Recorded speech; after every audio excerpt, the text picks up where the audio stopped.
That's because that type of font that we're using now outperformed the handwritten font like nobody's business. An example that I can give is on Steve's Instagram, we were doing, I think it was kind of like the back end of last year, still quote assets with kind of like a handwritten font, if you like.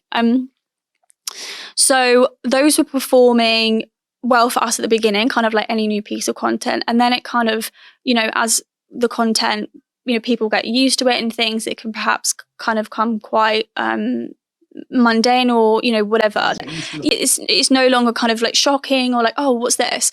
So then we experimented with potentially like different fonts or changing up the background. And we actually ran a series of paid A/B testing basically on Instagram. So what I would do is I would find a quote that I know has performed very well for us previously.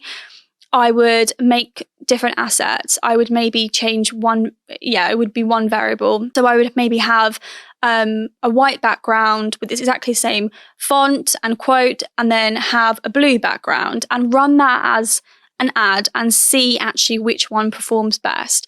And then I tried that with the font. Well, now I know that this color background performs really well for us. Let's try and change the font this time. And actually, if you go on his Instagram, you will see the font change.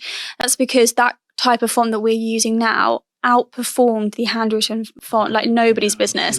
But again, that's it. Unless I tried that, I wouldn't have known. And that's only a tiny change. It's the small tweaks that I think, again, people get scared of kind of trying new things because they're like, oh, I don't want to try anything crazy and what if it doesn't work, etc. But it can be small things and small adjustments that you actually make that pays off in the long run.